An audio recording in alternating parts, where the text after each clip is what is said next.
vamos lá. Qual que é o tema de hoje?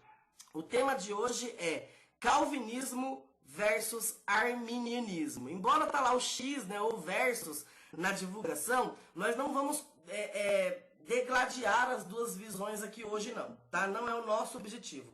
Qual que é o objetivo para você que está chegando agora? O objetivo dessa live, dessa aula, tá? É para que no final, quando acabar essa aula, você tem que estar apto a dizer, olha, eu entendo o que é o calvinismo. Eu sei quais são os pontos elementares do calvinismo. Eu entendo o que é o arminianismo. Eu sei quais são os pontos elementares do arminianismo. E por fim, eu sei o que é o calvinismo, o arminianismo, e eu sei quais são os pontos de convergência, aonde elas divergem, tá? Então, se você ficar nessa aula até o final, você vai estar apto a responder essas questões, tá bom? Então, vamos lá, vamos para a aula. Primeiro a gente vai falar sobre o calvinismo, tá? Deixa eu dar uma introdução. No ano de 1517,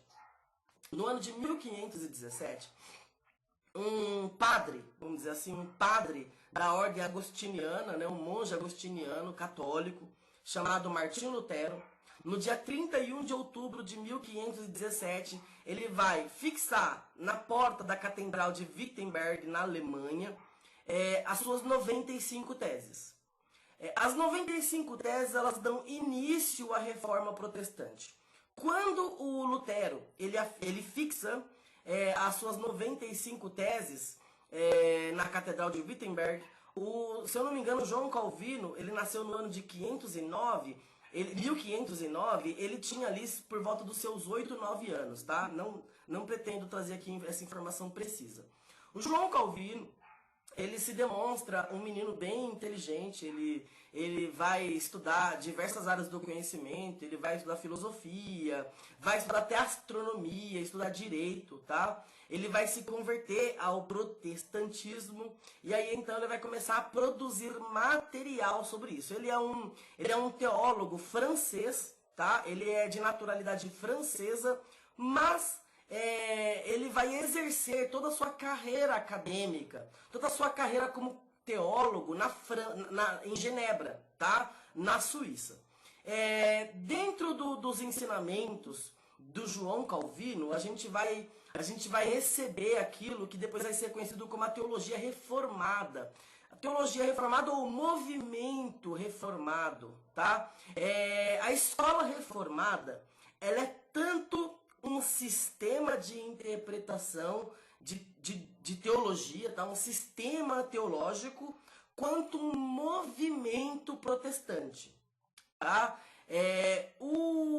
O calvinismo, eu vou ser bem breve, só para você entender, tá?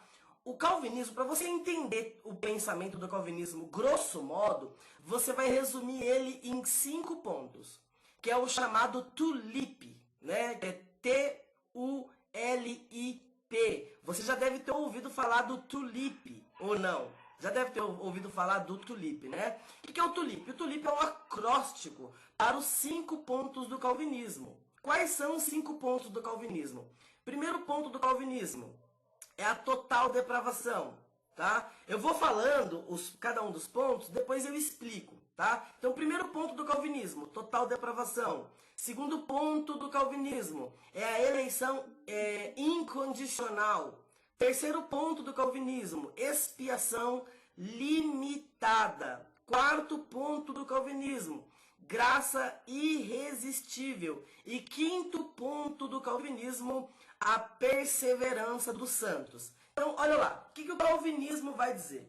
Eu sei que tem muita gente que fala muita abobrinha, muito arminiano, que fala muita abobrinha a respeito do calvinismo, tá? E vice-versa também, muito calvinista que tagarela, né? A respeito do arminianismo. E hoje, se você assistir essa aula até o final, você vai entender, você não vai tagarelar, tá? O que as pessoas fazem? Eles cometem a falácia do espantalho. O que é a falácia do espantalho? A falácia do espantalho é você tirar uma pressuposição a respeito de algo tá? Uma pressuposição que não é verdade a respeito daquilo, e aí então você começar a refutar, você tecer argumentos contra aquela pressuposição que você mesmo tirou. Isso é um espantalho. Então tem muita gente que está batendo num espantalho que ele criou do calvinismo e não é o calvinismo, tá? Por exemplo, muitas pessoas vão acusar o calvinismo de fatalismo, de determinismo, vão dizer que o calvinismo nega o livre-arbítrio, tá? Vão dizer que o calvinismo nega o livre-arbítrio, mas não é bem assim. Deixa eu explicar para você ter uma ideia a partir do primeiro ponto. O primeiro ponto do calvinismo é a total depravação.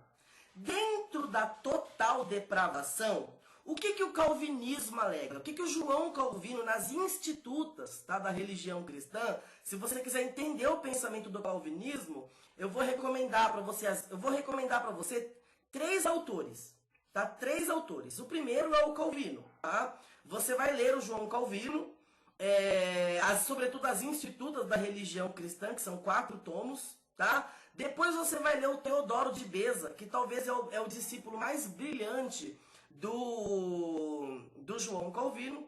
E por último, você vai ler a obra de um amigo meu. Eu infelizmente não estou com um livro aqui em mãos, já encomendei, mas ainda não chegou, que é o livro Calvinismo Explicado, do Francisco Tourinho, tá? Esse livro é um arrebento.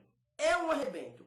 É um retorno aos fundamentos clássicos do verdadeiro calvinismo. A maioria dos calvinistas que ensinam o calvinismo hoje, seja na academia, seja na internet, sejam pregadores, eles desconhecem, tá, a essência, os principais fundamentos da doutrina calvinista. E o livro do Francisco Tourinho, Calvinismo Explicado, é um livro de prato cheio para você entender o que é o calvinismo raiz. Se você ler essa obra, você vai saber diferenciar calvinismo raiz do calvinismo Nutella, tá? Tem muito pregador aí que você acha que é calvinista e calvinismo clássico, calvinismo ortodoxo, mas na verdade são Nutella, são todinhos. Então eu recomendo aí para você o próprio João Calvino, o Teodoro de Beza e o Francisco Tourinho, que é um amigo meu. Então é isso, vamos lá. Primeiro ponto do calvinismo: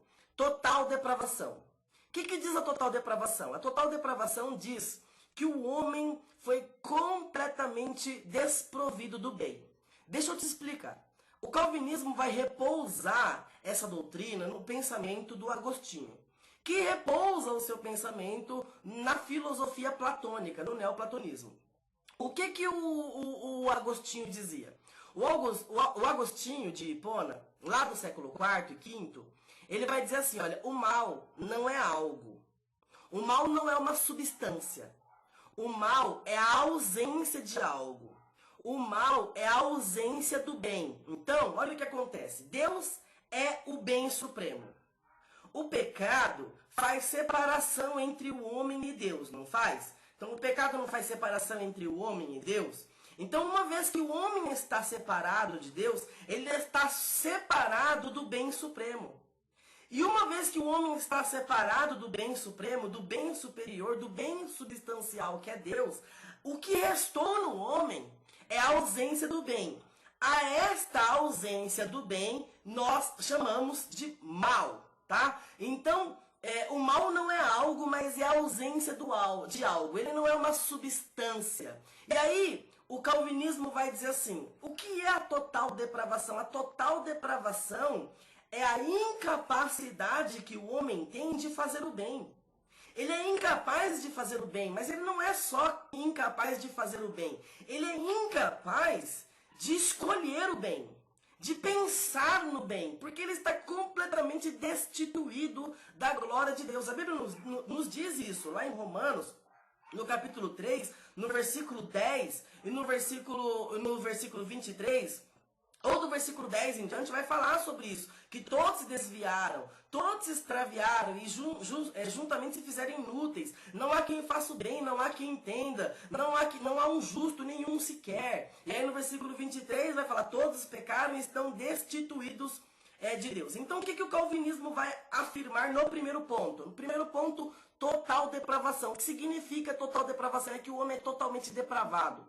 Ele é completamente alienado do bem. E o bem não faz parte mais da natureza humana. Então, por isso, essa é a consequência do pecado. É o dano do pecado na espécie humana. O pecado, ele tomou conta de todas as faculdades, de todas as esferas do convívio humano e da natureza humana. Então, o homem ele é totalmente depravado porque ele é totalmente afastado, separado de Deus, que é o bem supremo. E a partir daí, o que entra então em relação o que o calvinismo diz sobre o livre-arbítrio? Já vou avisar logo de cara. O calvinismo não nega o livre-arbítrio. Não nega, entenda, nunca mais diga isso, que o calvinismo nega o livre-arbítrio. A não ser que você entenda por livre-arbítrio a liberdade libertária, que é a capacidade de escolher e fazer e tomar decisões livres, completamente distintas, sem influência e sem estar em relação a nenhum tipo de situação externa. Não existe, só existe um que tem livre-arbítrio, que é o arbítrio libertário, né, que é a vontade livre. Só existe um, que é Deus, tá? Mas o calvinismo não diz que o homem é incapaz de decidir, tá? Alguns vão dizer, vão criar um espantalho dizendo que o calvinismo alega que o homem não tem liberdade alguma. O homem não escolhe o sapato que ele usa, não escolhe a cor da roupa que ele usa, não escolhe a profissão. Não é isso que o calvinismo diz, tá? O que o calvinismo diz? Eu vou definir numa frase para você. Tem uma frase, eu esqueci o autor, eu li essa frase no livro Introdução à Teologia Sistemática do Millard Erickson, tá? Que ele diz assim: o homem é como um pássaro sem asa. Quer dizer, o homem é como um pássaro com a asa quebrada. Ele pode voar, ele é livre para voar, mas ele é incapaz de fazê-lo. Você entendeu? O homem é como um pássaro sem asa ou com um pássaro com a asa quebrada. Ele é livre para voar, mas ele é incapaz de fazê-lo. Então, o que o calvinismo vai dizer? O calvinismo vai dizer que o mal ele está tão enraizado na natureza humana que o homem ele não é capaz de enxergar o bem. E quando ele se depara com o bem, ele não é capaz de distinguir o bem. Incapaz de distinguir o bem, ele não pode escolher o bem. O que ele está dizendo? Ele está dizendo que o homem não pode escolher a Deus. Que o homem não pode fazer o bem porque ele é separado de Deus e ele não pode nem querer a Deus. Porque ele está completamente mergulhado nas trevas, mergulhado no pecado. Então, o homem é escravo do pecado. Ele é escravo, a vontade dele é cativa.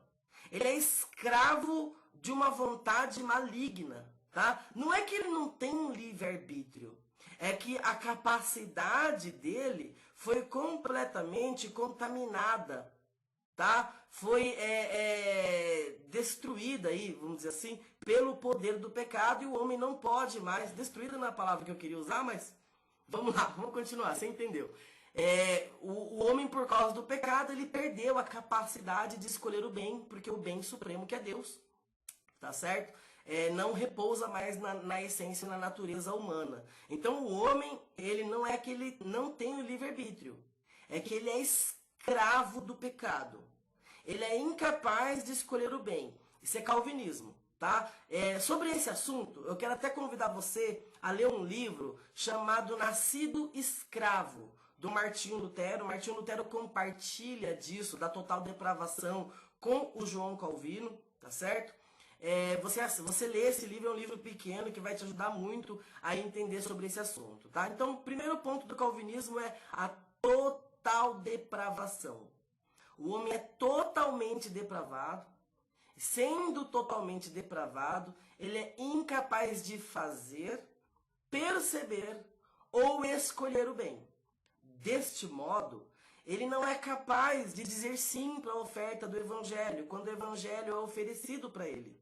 Porque como a mente dele é maligna, totalmente voltada para o mal, ele não é capaz de dizer sim para a mensagem do evangelho. Tá certo? Primeiro ponto, total depravação. Tá claro? Segundo ponto, eleição incondicional. Depois eu vou dar as bases bíblicas, tá bom? Eleição incondicional. O que vai dizer o calvinismo no segundo ponto? Ele vai dizer que é Deus quem elege o homem para a salvação. E essa eleição é incondicional. Isto é, não depende do mérito humano.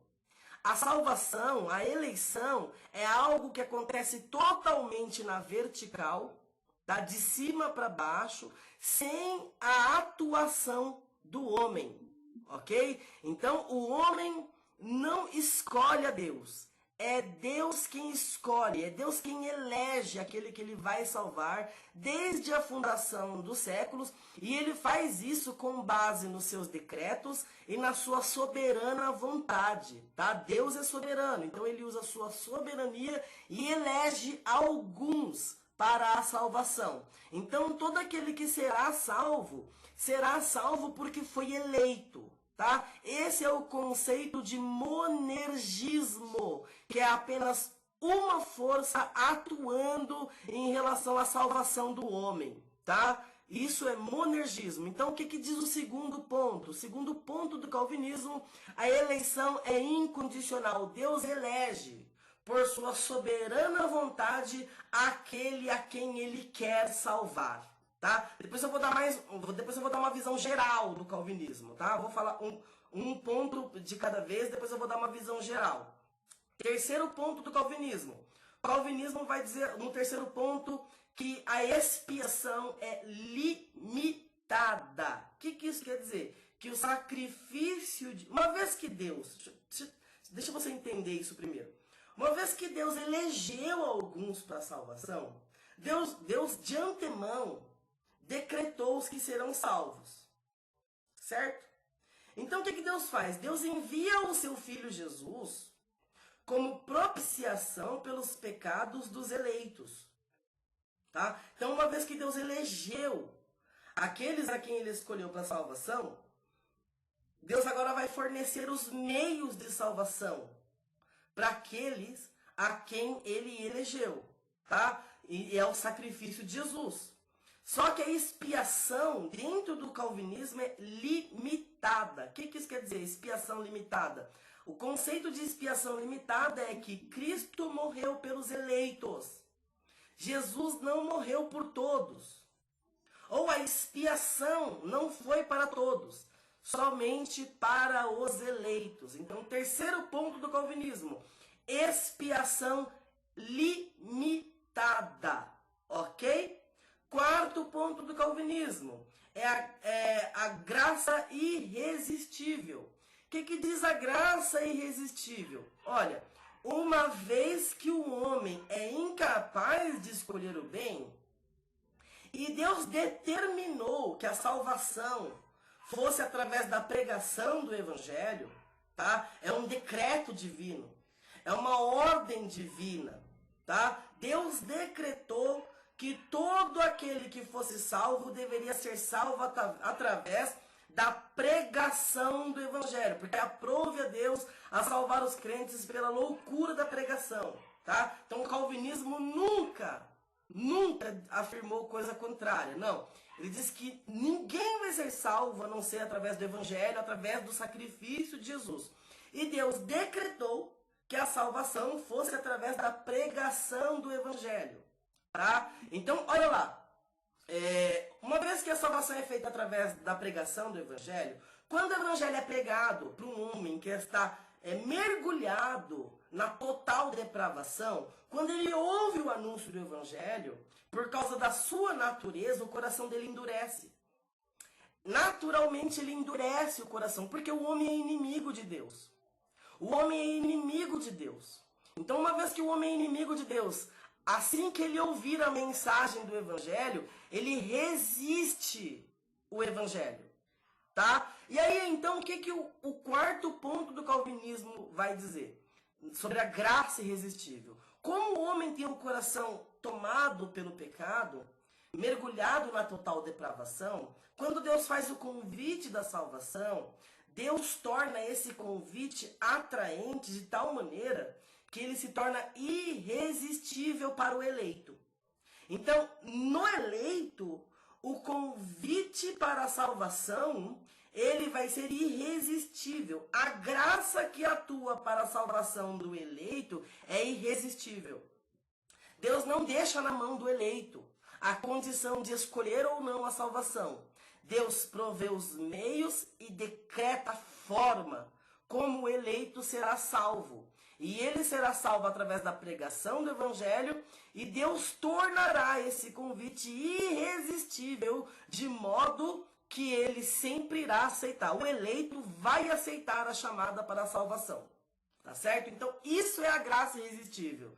É Deus tornar o convite para a salvação aí irresistível para os eleitos. Ok? Quinto ponto do calvinismo é a perseverança dos santos. Uma vez salvos, sempre salvos. Aquele a quem Deus elegeu para a salvação, como Deus não pode falhar, e ele elege segundo a sua vontade decretiva, tá? Quando Deus elege segundo a sua vontade de decreto, a sua vontade é infalível. Agindo Deus, ninguém impede. Então, os eleitos serão salvos. Serão salvos. Tá? Não vai ter outra forma. Então, uma vez salvo, sempre salvo. Essa é a doutrina da perseverança dos santos. Vamos repassar? Primeiro ponto, total depravação. Total depravação diz que não nega o livre-arbítrio, mas diz que o livre-arbítrio foi ferido, tá? Por causa do pecado. O dano do pecado, tá? Aniquilou a capacidade perceptiva do homem para o bem. Então ele não pode perceber o bem, ele não pode fazer o bem e ele não pode escolher o bem. Total depravação. Ele está mergulhado no pecado de forma que ele só faz o mal, só percebe o mal, só pode escolher o mal. Segundo ponto, eleição incondicional. É Deus quem elege para a salvação. Deus quem escolhe. Uma vez que o homem, por causa da total depravação, não pode escolher a Deus, é Deus quem escolhe aqueles a quem ele deseja salvar. Terceiro ponto. Uma vez que Deus elegeu alguns para a salvação, Deus agora provê o meio pelo qual o homem pode ser salvo, que é através da expiação, através do sacrifício. Sem o sacrifício de Jesus, ninguém será salvo. Então Deus envia o seu Filho na cruz do Calvário para morrer pelos eleitos, tá? A expiação é limitada, ok? Quarto ponto do calvinismo. A graça é irresistível. Como o efeito da total depravação é tão danoso na espécie humana, maculando as suas capacidades facultativas, sobretudo espirituais, o homem não pode escolher o bem. Uma vez que ele não pode escolher o bem, e Deus aprove a Deus salvar os homens através da pregação, na pregação, que é o convite para a salvação, porque o evangelho é o poder de Deus para todo aquele que crê. Então o que Deus faz? Deus torna o evangelho irresistível para os eleitos. Então os eleitos receberão esse convite aí irresistível da salvação, tá? Isso é graça irresistível. Eles não poderão resistir ao chamado da graça. Quinto ponto do calvinismo, perseverança dos santos. O que diz a perseverança dos santos? A doutrina da perseverança dos santos diz que uma vez salvo, sempre salvo. O salvo irá, aquele que foi eleito, que foi salvo pelo decreto divino, ele permanecerá salvo até o fim da sua jornada, tá certo? Esses são os 5 pontos do calvinismo. Vamos destruir aqui alguns espantalhos, tá? Eu vou fazer dos dois lados, tá? Vou fazer isso tanto com os arminianos quanto com os calvinistas, tá bom? Então, primeiro espantalho, o calvinismo anula, nega a capacidade de livre-arbítrio da espécie humana. Mentira. Espantalho, falar do espantalho. É alguém dizer que o calvinismo é o que o calvinismo não é e refutar uma coisa que o calvinismo não é, tá? Isso é um espantalho. Então, o primeiro espantalho calvinista é esse, que Deus que o homem não tem o livre-arbítrio, que todas as decisões, que o homem é um robô, que o homem é uma máquina, tá? Que o homem é um robô, é uma máquina, o homem não pode escolher. Isso não é verdade, tá? O calvinismo nunca ensinou isso. O calvinismo ensinou que o homem é totalmente depravado e incapaz de escolher o bem, tá certo? O homem é como um pássaro com a asa quebrada. Ele pode voar, ele é livre para voar, mas ele é incapaz de fazê-lo. Porque aquele que comete o pecado é escravo do pecado, conforme diz a Escritura. Tá certo? O segundo ponto vai falar sobre a eleição incondicional. Dentro da eleição incondicional, a gente tem dois calvinismos. Aí tem um calvinismo mais moderado e tem o hipercalvinismo. Um é Nutella e o outro é raiz. Tá? O que diz o calvinismo raiz? O calvinismo das institutas. E aí eu convido você a ler o livro do Francisco Tourinho, tá? Calvinismo Explicado, para você não criar um espantalho para bater no calvinismo clássico, ortodoxo, tá? O calvinismo ele vai agora bifurcar em relação à eleição, ele bifurca em duas interpretações correntes. Uma interpretação é o supralapsarianismo. O que é isso, pastor? Que palavrão! Vou explicar já. Uma das vertentes é o supralapsarianismo. E a outra vertente é o infralapsarianismo. A doutrina do lapsarianismo tem a ver com a ordem dos decretos. O supralapsarianismo diz que Deus decretou o pecado. Deus decretou o pecado. Tá? A queda faz parte do plano. A gente tem supralapsariano, a gente tem John Piper, a gente tem o Gran Conato no Brasil, a gente tem o Paul Washer, né, que é talvez o mais famoso. Agora, mais recentemente, o Paulo Júnior fez confissão de fé, né, supralapsariana, fazendo o concílio dele ali dos reformados, né, onde ele chamou alguns pregadores reformados e ensinou sobre isso. Né? Então, o que diz o supralapsarianismo? Que Deus decretou a queda. Ok? A queda faz parte do plano. Não somente isso, mas que Deus elegeu os salvos e Deus elegeu os reprovados. Então todos os que serão salvos por um decreto divino, e todos os que serão condenados por decreto divino também. Deus escolhe para a salvação e Deus escolhe para a condenação. Tá? O infralapsarianismo diz que os decretos são posteriores à queda. Tá? Embora Deus soubesse da queda, a queda não faz parte do plano.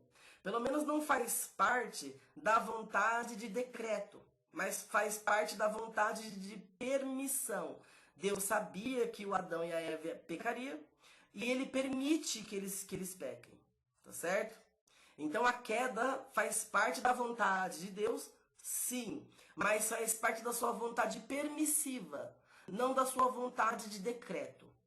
Você entendeu? Se você não entendeu, depois você vai ler o Calvinismo Explicado e você vai entender, tá certo? E aí o que vai dizer? Depois que o homem caiu, como é que funciona a eleição, então, incondicional? No calvinismo ortodoxo, lá no João Calvino, nas institutas, você vai ver que Deus elegeu, todos estavam condenados. Todos seriam reprovados. Todos seriam lançados no lago de fogo e experimentariam a condenação eterna. Mas Deus, na sua infinita misericórdia e soberania, desses todos, Deus elege alguns para a salvação. Então olha o que a Bíblia, olha o que o calvinismo moderado vai dizer, que é o calvinismo raiz, o calvinismo clássico. Vai dizer que Deus elegeu alguns para a salvação e apenas deixou os outros. Não é que Deus decretou no decreto, não é que Deus decidiu quem vai para o inferno e Deus decidiu quem vai para o céu. Não, Deus só decidiu quem vai para o céu. E passou de largo daqueles que serão condenados. Tá claro para você? Talvez aí, vamos dizer, o quarto espantalho, né, que a gente vai eliminar aí do calvinismo. Sobre sobre a salvação por meio da graça, né? Alguns dizem que as pessoas que são eleitas, eu já ouvi alguém dizer isso, né? Eles vão ser salvos independentemente do evangelho. Isso não é verdade, tá? Deus salvará por meio do evangelho. Isso é calvinismo, tá? Então não precisam evangelizar. Então, já que Deus já elegeu os que serão salvos, não precisa evangelizar. Por que o calvinista evangeliza, né? O calvinismo nunca foi contra o evangelismo, não. Se você pega o calvinismo raiz, o calvinismo vai dizer assim, olha, Deus decretou que os salvos serão salvos por meio da pregação do evangelho. Então o próprio Calvino, né, e os reformados mais clássicos vão dizer assim, olha, você tem que olhar para todas as pessoas como potenciais eleitos. Então você vai olhar para todos esses, todos os seres humanos como potenciais eleitos. Você vai pregar o evangelho para todos. É Deus quem sabe quem são os eleitos, tá? Isso é calvinismo. Qualquer coisa que ensinarem contrário disso é espantalho. Eu não estou dizendo que eu sou calvinista, você está entendendo? Mas convenhamos, a gente precisa, se a gente for criticar alguma coisa, a gente precisa primeiro entender o que a gente está falando, tá? E aí, o próximo espantalho, talvez que é o pior espantalho, que a gente tem a respeito do calvinismo, é sobre a perseverança dos santos. Dentro da doutrina da perseverança dos santos, as pessoas vão dizer assim, uma vez salvo, sempre salvo, então não precisa ir para a igreja. Então o cara desviou, o cara vai para o mundo, vai viver uma vida de pecado, ele está salvo, porque uma vez salvo, sempre salvo. Olha, o Calvino nunca ensinou isso. Nem mesmo nenhum dos calvinistas, seja moderado ou seja hipercalvinista, nunca ensinou isso. O calvinismo nunca ensinou. A perseverança dos santos, na verdade, afirma que o salvo viverá como salvo. O eleito que recebeu a salvação por meio da graça irresistível, ele vai viver em busca da santificação contínua todos os dias. Ele vai viver em aperfeiçoamento até a partida dele ou o retorno de Cristo. Então o calvinismo nunca endossou uma vida impura, uma vida de pecado. Nunca endossou a noção de que uma vez salvo, sempre salvo, então vamos lá, vamos aprontar, vamos nos divertir, vamos viver a vida. Não, o calvinismo nunca ensinou isso. Isso é um espantalho, tá? Outra coisa, o que define se alguém é eleito ou não é a forma como ele morre. Se ele morreu salvo, isso era uma prova de que ele era eleito. Isso pra gente, Deus sabe quem são os eleitos. Mas nós, os que estamos vivos, como nós percebemos quem são os eleitos ou não? Só quando morre, tá? Morreu salvo, era eleito. Entendeu? O cara foi pra igreja. O cara viveu um tempo na igreja, louvou, chorou, pregou, mas depois desviou. E morreu desviado, esse cara nunca foi salvo dentro da doutrina calvinista, tá certo? Antes da gente ir para o arminianismo, vamos ver as evidências. Eu vou ver alguns versículos bíblicos, tá? Não todos, mas alguns versículos bíblicos favoráveis à doutrina calvinista, tá certo? Então vamos lá, Romanos 9:11, que diz assim, contudo, não tendo eles ainda nascido, está falando sobre o Jacó e o Esaú. Contudo, não tendo eles ainda nascido, nem tendo feito bem ou mal, para que o propósito de Deus, que é segundo a eleição, ficasse firme, não por causa das obras, mas por aquele que chama, foi dito a ela, a mãe, o maior servirá ao menor. Como está escrito, amei a Jacó e rejeitei a Esaú.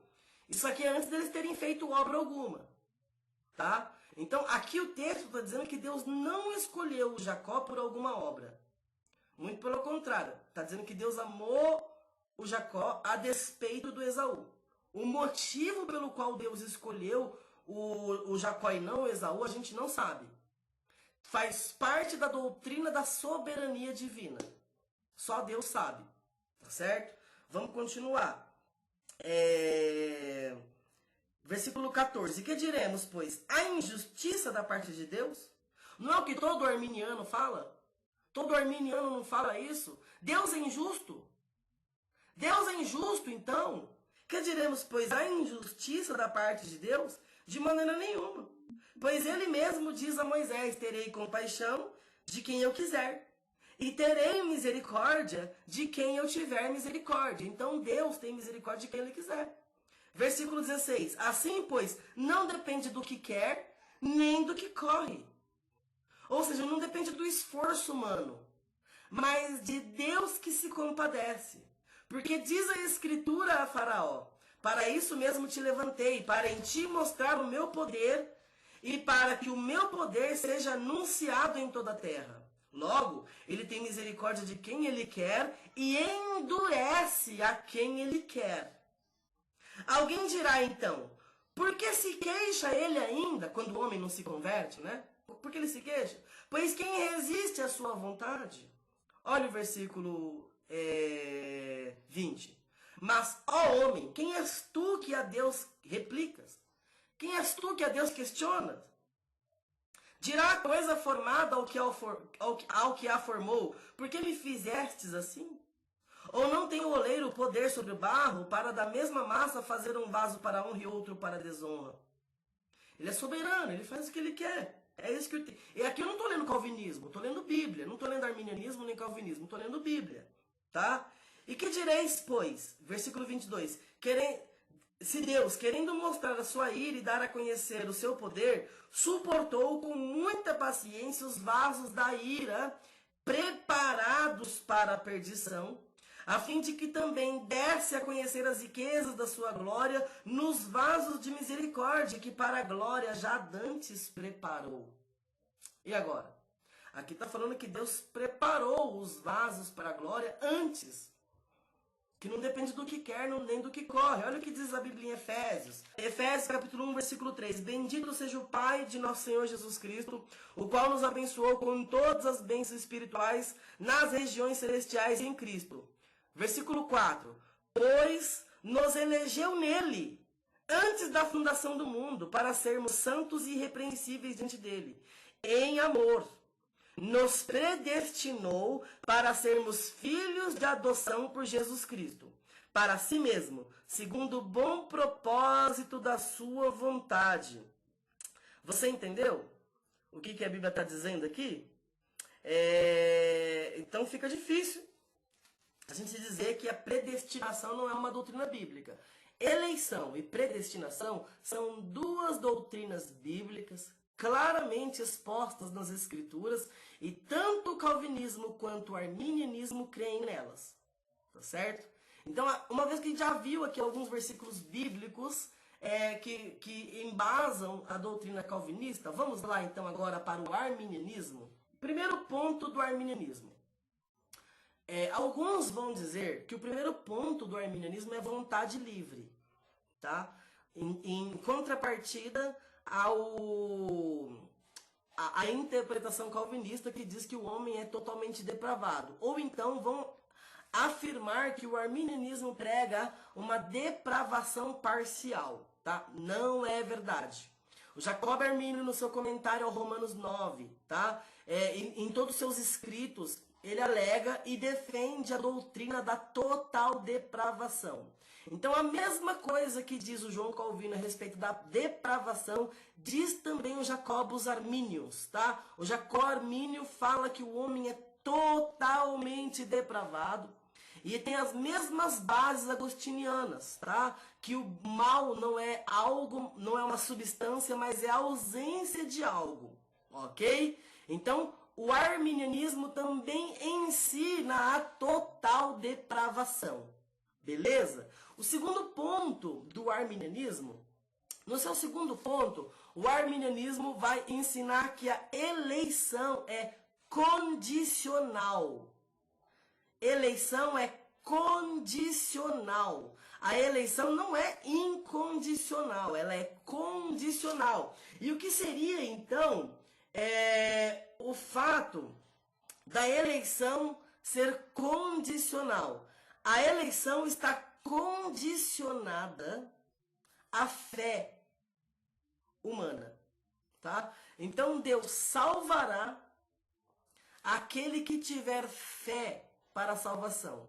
Deus elegerá aquele que tiver fé para a salvação. Então, olha, no calvinismo é assim, primeiro Deus elege, depois dá a fé para a salvação. No arminianismo é o contrário, primeiro vem a fé e depois Deus elege. Mas se a eleição é antes da fundação dos séculos, como então que o arminianismo defende a salvação? Pela eleição. Ele defende que a eleição é pela presciência.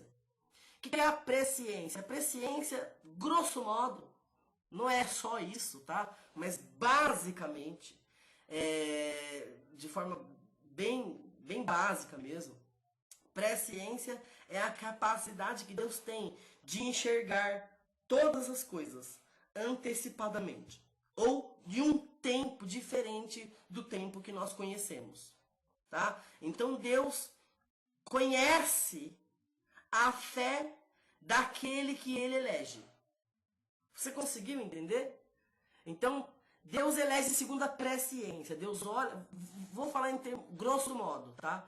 Não é isso exatamente que o arminianismo prega, mas para você entender. Então, Deus olha para o futuro e vê aquele que responderia com fé à chamada do evangelho.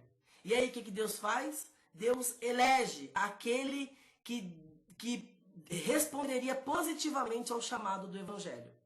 Entendeu? Então a eleição dentro do arminianismo ela é condicional. E qual é a condição? É a fé do eleito. Primeiro a fé, depois a eleição. Calvinismo, primeiro a eleição, depois a fé.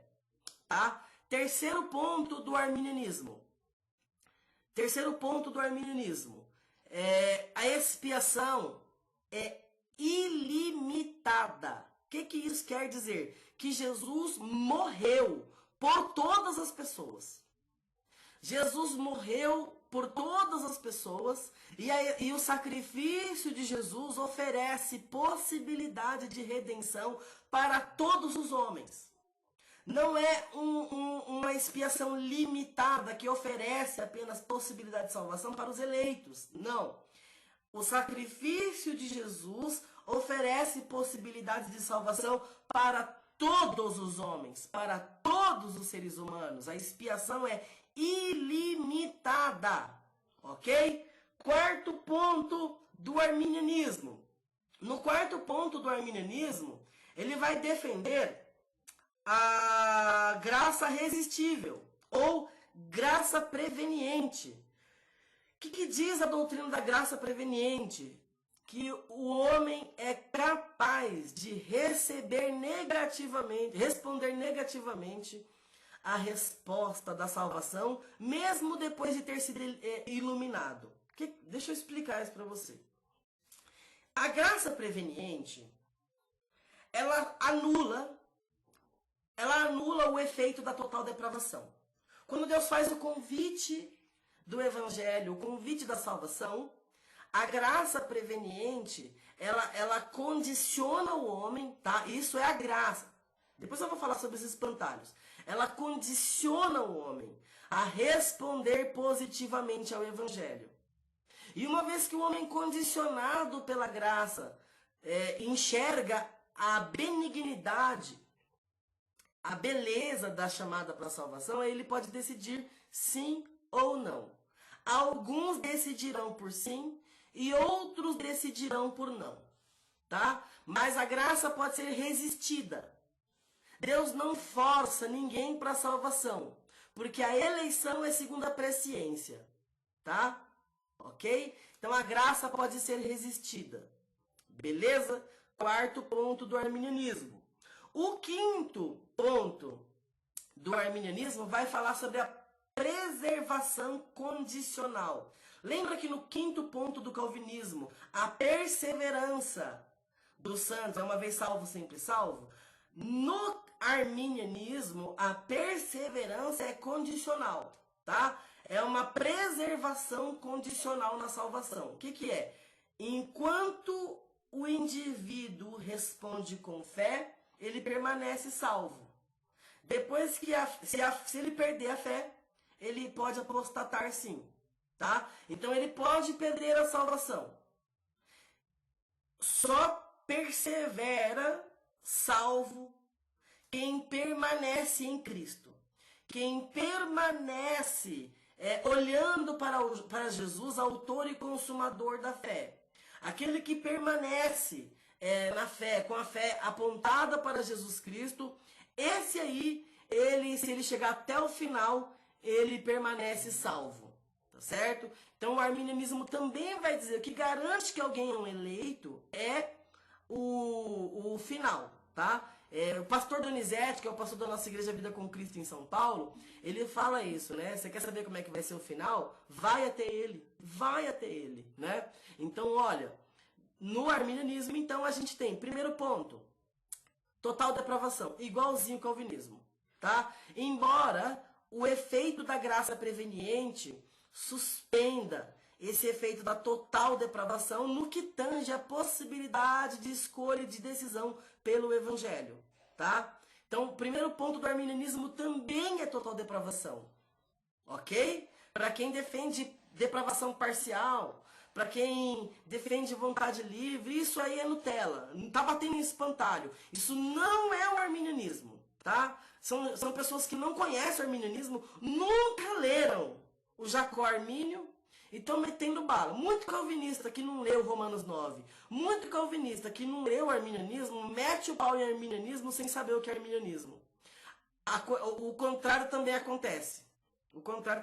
Muito arminiano mete o pau no calvinista sem conhecer o calvinismo. Então, para de preconceito, irmão. Vamos estudar primeiro. Vamos estudar e vamos agir com respeito. Se você é calvinista, respeite quem é arminiano.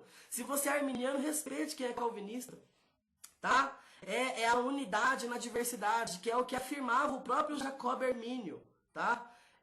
A unidade na diversidade, não somente ele, mas os próprios reformados. Os próprios reformados diziam isso, né? Os reformados raiz, unidade na diversidade, tá? Então, primeiro ponto, total depravação. Segundo ponto do arminianismo, eleição condicional. Deus elege aquele a quem ele vê pela presciência que responderá positivamente. A esse Deus elege para a salvação. Então a eleição é condicional. Tá certo? Terceiro ponto do arminianismo. A expiação é ilimitada. Jesus não morreu por um grupo limitado de pessoas. Jesus morreu por todos os seres humanos. Desde Adão até o último ser humano que pisará nesta terra, Jesus morreu por ele. Jesus amou o mundo de tal maneira que Deus amou o mundo de tal maneira que deu seu filho, etc. e tal. O sacrifício de Jesus é para o mundo todo. Deus enviou Jesus para todos os homens. Todos os homens serão salvos? Não. Não. Mas isso não quer dizer que o amor de Deus não foi derramado por toda a espécie e que o sacrifício de Cristo não é potencialmente salvífico para toda a espécie humana, tá certo? É claro que a salvação vai ser eficaz nos eleitos. Por quê? Porque os eleitos responderão com fé ao chamado da salvação. Mas a expiação é ilimitada, ok? Quarto ponto, a graça é resistível. A graça preveniente, que é algo que Deus dá para o homem, Deus ilumina o homem com conhecimento da verdade, possibilita que ele enxergue o benefício do evangelho, tá? Ele é capaz de entender o benefício do evangelho, mas aí ele vai ponderar sobre a natureza caída e a possibilidade de redenção. E como o homem é mau, ele está acostumado com o mal, acostumado com a reprovação, com a danação do pecado, muitos escolhem endurecer o coração ao evangelho, tá? E aquele que endurece o coração, ele resiste à graça. Mas a graça Deus dá para todos aqueles que recebem o convite da salvação. Ok? Sobre a perseverança, o quinto ponto é a preservação condicional. A permanência ou a continuidade, a perseverança da salvação de um cristão está na sua fé. Enquanto ele permanecer com a fé dele projetada em Cristo Jesus, ele está salvo. Se ele apostatar, ele perde a salvação. Tá certo? Alguns espantalhos que dizem, arminianos, né? Alguns espantalhos que dizem a respeito do arminianismo. Talvez o grande espantalho que falam aí sobre o arminianismo é que o arminianismo coloca pelagianismo, né? O arminianismo é uma forma de pelagianismo, mas não tem nada a ver com pelagianismo, porque o Pelágio, que foi o contrapositor do Agostinho no Concílio de Calcedônia, lá no início do século V, o Pelágio dizia que todo homem nasce como Adão, tá? Todo homem nasce como Adão. Ele nasce livre dos efeitos da queda. A imputação do pecado só acontece quando o homem comete pecado. Isso é o pelagianismo. O arminianismo não assume isso. Não ensina isso. Nunca ensinou isso. Então não dá para chamar o arminiano de pelagiano. Se for um arminiano pelagiano, ele não conhece o arminianismo, tá? Ele está crendo numa coisa que ele acha que é o arminianismo, mas não é o arminianismo. A mesma coisa é o calvinista que está batendo no espantalho do arminianismo pelagiano. Não tem nada a ver uma coisa com a outra. O arminianismo é 100% agostiniano. Tá certo? 100% agostiniano e defende, ratifica e reitera a doutrina da total depravação. Tá? Então, o arminianismo vai dizer que o homem nasce corrompido pelo pecado, nasce escravo por causa do pecado. Só a graça é preveniente, que é um toque de Deus, pode livrar o homem da total depravação. Não é o homem pelo meio dos seus próprios esforços, não é o homem por meio do seu próprio mérito. Não, a graça preveniente é um toque de Deus na espécie, para que ele seja no homem, para que ele seja capaz de perceber o benefício do evangelho. Não tem nada a ver com pelagianismo. Ah, mas então é semi-pelagianismo. Nunca ensinou. O que é um semi-pelagianismo? Arminianismo nunca ensinou um semi-pelagianismo. Então, a gente vai dizer que o calvinismo é fatalista, determinista. Pode dizer isso? Não pode. É um espantalho. Então, toma cuidado. Toma cuidado, porque quem se define... quem define o que é um arminianismo é o próprio arminianismo, não o calvinismo. Quem define o que é um calvinismo é o próprio calvinista, é o próprio calvinismo, não o arminianismo. Cada vertente se define, se determina, se denomina, de acordo com suas cosmovisões e convicções. Você pode entrar na internet, elaborar trabalho, gravar vídeos batendo em espantalhos. Seu trabalho só está segregando, seu trabalho está dividindo o evangelho, seu trabalho está dividindo a igreja. Você que cria espantalhos, você calvinista, que bate em espantalhos arminianos, e você arminiano que bate em espantalho calvinista, você está dividindo o evangelho, isso é autofagia, o corpo brigando, comendo o próprio corpo. Isso não é cristianismo. No espírito cristão repousa a coinonia, repousa a honradez, a nobreza. A Bíblia nos diz, em Romanos capítulo 12, versículo 10, que nós devemos preferir uns aos outros em honra. Isso é lindo. Quer ver o que é calvinismo e arminianismo? Calvinismo e arminianismo está lá no século XVIII. Eu vejo calvinismo raiz e arminianismo raiz cristão, piedoso, na vida do George Whitefield e na vida do John Wesley. O John Wesley era arminiano, o George Whitefield era calvinista. E aí eles eram amigos. Um dia perguntaram para o George Whitefield, perguntaram pro George Whitefield assim, olha, o que você acha do John Wesley, visto que ele pensa diferente de você, ele não segue a mesma doutrina que você. Aí o George Whitefield falou assim, eu não conheço um homem mais santo do que ele. Eu quero que ele pregue no meu funeral. E foi assim que aconteceu. O príncipe dos pregadores ao ar livre, o George Whitefield, que pregou 35 anos ininterruptamente. Quando ele morreu, o John Wesley pregou no funeral dele. Um arminiano pregando no funeral de um calvinista. Isso é cristianismo, irmão. Isso é cristianismo. O John Wesley, perguntaram para ele, John Wesley, o que você acha do George Whitefield? Você acha que você vai encontrar ele no céu quando você partir? E ele falou, eu acredito que não. Porque aquele homem era tão santo, que ele vai estar tão perto de Deus que eu não vou conseguir vê-lo. Isso é cristianismo, irmão. Entenda. Calvinismo. Eu sei que muito calvinista vai ficar bravo comigo. Muito arminiano vai ficar bravo comigo. Calvinismo e arminianismo não são o cristianismo. Não é. Calvinismo não é cristianismo. Arminianismo não é o cristianismo. O cristianismo é maior do que o calvinismo. O cristianismo é maior do que o arminianismo. Calvinismo é um bom sistema teológico. É um ótimo sistema teológico. Arminianismo é um ótimo sistema teológico. Muito bom. Os dois são ótimos sistemas teológicos. E isso prova muita coisa. Isso prova, como os dois são ótimos sistemas teológicos, eu conheço grandes teólogos, Teodoro de Beza, Martin Bucer, grandes teólogos, dos dois lados. August Hopkins, o Strong, conheço grandes teólogos de ambos os lados. O que partiu agora há pouco é o Norman Geisler, Russell Shedd, Antônio Gilberto. Então nós temos grandes calvinistas. Hoje nós temos aí o Franklin Ferreira, que é um grande calvinista, eu gosto muito dele. Temos aí o Paul Washer, temos John Piper, temos o Paulo Júnior. Paulo Júnior eu não considero ele muito teólogo, não.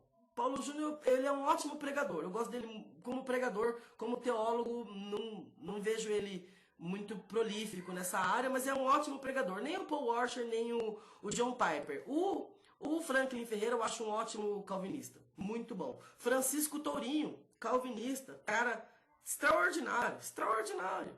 Conheço gente maravilhosa, maravilhosa dos dois lados. E isso mostra uma coisa. O que mostra? Mostra que ninguém está certo. Se nós temos grandes homens de Deus defendendo o arminianismo e vemos grandes homens de Deus defendendo o calvinismo, isso mostra uma coisa. Mostra que nenhuma das duas visões dão conta da totalidade do evangelho.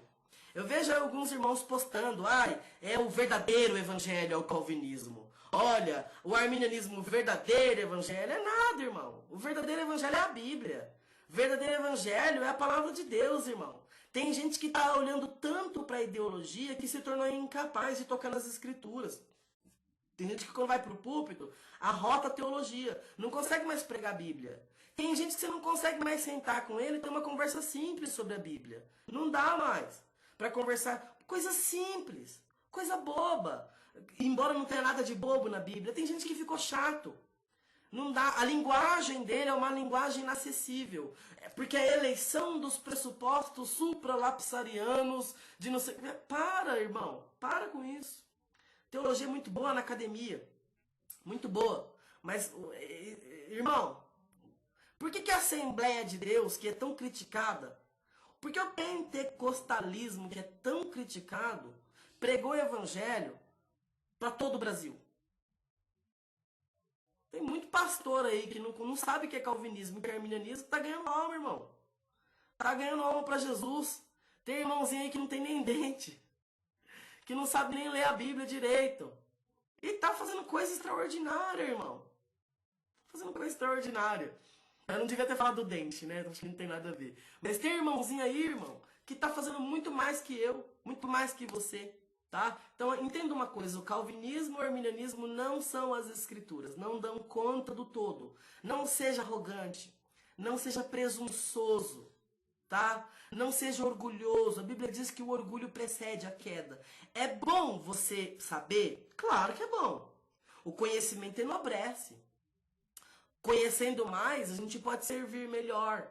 Mas o conhecimento, ele também torna o homem orgulhoso. O conhecimento também é capaz de arrancar a humildade das pessoas. Eu entro aí, em argumento, eu entro às vezes num debate de calvinismo e arminianismo, eu faço um comentário, você tem que ver, as pessoas me execram. As pessoas me chamam de filho do diabo. Cara, eu sou um pastor missionário.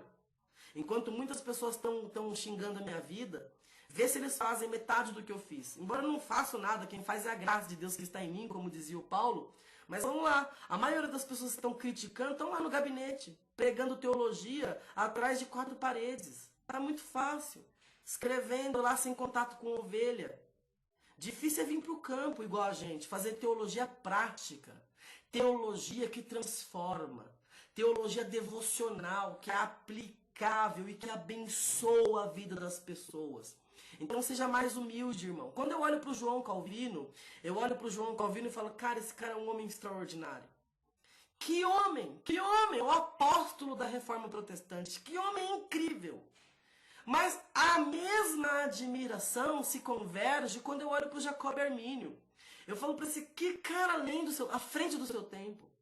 Um homem que lutou, você tem que entender a sociedade que o Jacob Armínio vivia, que era tomada pelo calvinismo, e o calvinismo já tinha virado idolatria. E aquele homem foi execrado praticamente.